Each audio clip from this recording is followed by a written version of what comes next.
Я тут, бо я необъятный человек. Я тут, бо живу по Божих заповедях. Я тут, бо я мама, яка хоче оборонити своїх дітей. Як мама, як католичка, я стою на варте человечей подлости и духовной коштовности. И все мои деньги и выказывания продиктованы любовью до людей и ненавистью до близни и хвал. Мы все дети Божьи. Каждый из нас має потенціал зробити в этот свет, подобный Володарству Божьего, где панує любовь.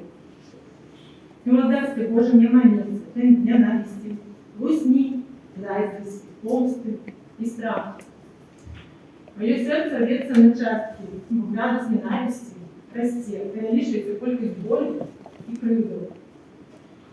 Необходимо покаяние и взаимное пробачение. Только так мы вчимо спинитися у нас політичний кризис в країні.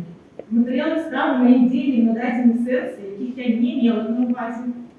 І звичайні чоловічі вчинки, реакції, почуття криміналізовані.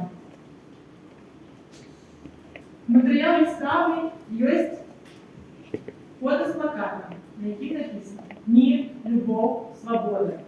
И я подписываюсь под кожным словом. Я хочу мира для своей родной краины. Я хочу, чтобы в моей краине пановала любовь до Бога и людей. Я хочу, чтобы каждый человек имел свободу выбора. Архиепископ Південно-Африканської Республіки, який узначає по комісію істинних примирення, Десмонд тут казався так. Пан Бог спарив нас і сказав: «Ідіть, діти мої, зараз ви вольні». І він так поважає нашу свободу, что готовы дозволить нам по властной воле выправиться в пекло, чем под примусом загонять нас в рай. В другим послании Святого Петра так сказано: Бог долго терпеливый до нас, но не хочет, как некто загинул, или хочет, как все пришли за покаянием. Я хочу закончить словами Владимира Короткевича. На Беларуси Бог живет. Живе Бог, живе вечно.